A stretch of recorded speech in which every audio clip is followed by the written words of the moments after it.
अस्सलाम वालेकुम। के छ साथीहरुको हालखबर? अब मलेसियाको यस्तै हो, यस्तै चलिरहेछ। अब बिस्तारै बिस्तारै अब कम्पनी पनि यस्तै हो। अलि मलेसियामा आउँदा सिक्युरिटीमा अलि राम्रोसँग आउनु है साथीहरु। धेरै मान्छे फसिरहेछ, धेरै कम्पनीहरु राम्रो छैन, त्यही भएर अलि राम्रो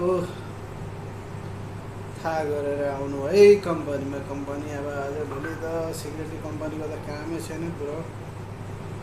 धेरै खराब कम्पनी हुन्छ, त्यही भएर अलि आउँदाखेरि सिक्युरिटी गार्डमा मलेसियामा अलि बुझेर आउनु। अब त्यही हो, अब नेपालीको नाताले म त त्यही भन्छु। अहिले धेरै गडबड चलिरहेछ, अरू सबै ठिक छ। कम्पनी अलि राम्रो गतिलो भएपछि तपाईको पछि यताउति अप्ठ्यारो हुँदैन, सेफ्टी टाइम हुँदैन, यताउति सबै राम्रो हुन्छ। जाने काम गर्ने ठाउँ यताउति सब ठिक हुन्छ। अरू त्यही हो, अलि कम्पनी सबैभन्दा ठुलो कम्पनी राम्रो हो।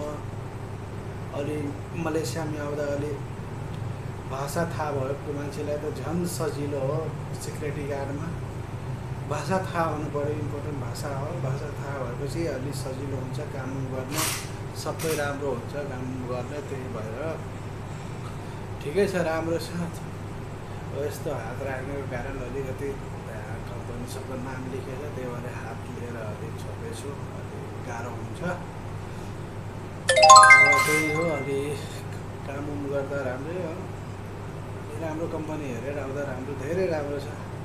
मलेसियामा गर्मी हुँदैन, मौसम एकै सधैँ एउटै खालको मौसम हुन्छ, न जाडो लाग्छ न चिसो लाग्छ, राम्रो छ मौसम। अलिक कम्पनी राम्रो भएपछि त्यही हो लास्टमा मेरो